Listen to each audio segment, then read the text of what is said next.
Hello बच्चों, let's see this question. This और fill in the blank type question.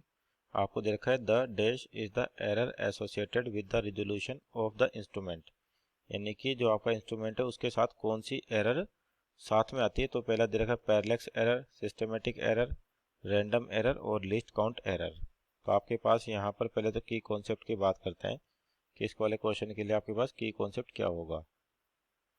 तो की कॉन्सेप्ट की बात करें यहाँ पर तो आपके पास सिंपल टाइप्स ऑफ एरर का पार्ट है आपके पास कि आपके पास टाइप्स ऑफ एरर।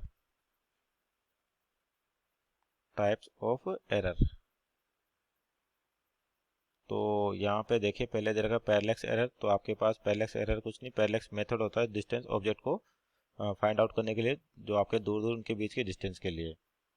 तो यहाँ पर और दूसरा दे रखा है सिस्टमेटिक। ये किसकी वजह से होती है? इंस्ट्रूमेंट के कारण होती है आपके पास, कि जो आपका इंस्ट्रूमेंट है उसके कारण क्या आ सकती है, सिस्टम के अंदर एरर आ सकती है। जैसे स्प्रिंग मास सिस्टम है मान लीजिए आपके पास, या कोई भी इंस्ट्रूमेंट है जो स्प्रिंग के साथ काम करता है, तो बार बार यूज करने स्प्रिंग के अंदर क्या होता है, कंप्रेशन आ सकते हैं। तो वहां पर अब रीडिंग जो होगी आपके पास एरर देगी, पर इसको 100% रिजोल्व कर सकते हैं। और तीसरा रैंडम एरर। रैंडम एरर क्या होती है? ह्यूमन ऑब्जर्वेशन और सराउंडिंग इन्वायरमेंट के कारण ये सडन आ जाती है, इसका पता नहीं चलता कि एक्सपेरिमेंट के टाइम कि आपके पास एरर्स इंट्रोड्यूस, इसलिए क्या करते हैं, एक्सपेरिमेंट को बार बार परफॉर्म किया जाता है।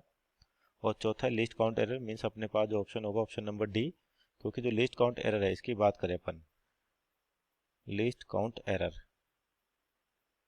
लिस्ट काउंट एरर ये क्या होती है? लिस्ट काउंट एरर, मान लीजिए कोई भी इंस्ट्रूमेंट है आपके पास और उससे कितनी वैल्यू मेजर की जा सकती है उसके बारे में समझ। तो जैसे मान लीजिए एक अपन स्केल बनाए, नॉर्मल स्केल, आपका जो स्टील रूल होता है उसकी बात करते हैं।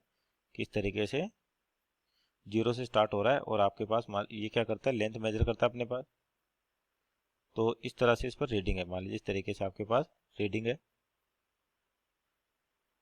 अब आपका जो नॉर्मल स्केल रूल है, ये जीरो से स्टार्ट हुआ, ये हो गया 1 सेंटीमीटर, ये हो गया 2 सेंटीमीटर, इस टाइप से।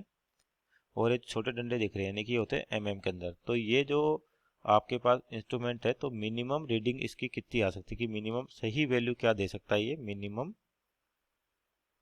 जो आपके पास करेक्ट वैल्यू होगी, या मिनिमम मेजरमेंट कितना होगा इसका, कि इससे छोटी लेंथ ये इसके बाद मेजर नहीं कर सकता। तो मिनिमम मेजरमेंट की बात करें यहाँ पर तो ये कितना हो सकता है, 1 mm, कि ये सबसे मिनिमम वैल्यू मेजरमेंट की 1 mm तक बता सकता है। और बात करते हैं कि एरर कितने की कर सकता है ये। तो जो एरर होते हैं आपके पास, तो जितना मिनिमम मेजरमेंट है उतने की एरर एक इंस्ट्रूमेंट कर सकता है। कैसे? कि जैसे मान लेते हैं आपके पास एक लाइन है जिसकी लेंथ अपने को मेजर करनी है, तो इस तरीके से तो ये यहाँ पर एंड हो जाती है इसके बीच में 1.1 सेंटीमीटर के। तो आपके पास जो मेजर्ड वैल्यू उसको दो तरीके से लिख सकते हैं अपन, या तो 1 सेंटीमीटर लिखा जा सकता है या 1.1 सेंटीमीटर लिखा जा सकता है। तो ये जो इंस्ट्रूमेंट है मैक्सिमम कितनी एरर दे सकता है, आपके पास 1 mm की एरर दे सकता है। तो ये जो एरर आती है इसी को बोलते हैं अपन लीस्ट काउंट। क्या बोलते हैं इसको? Least count.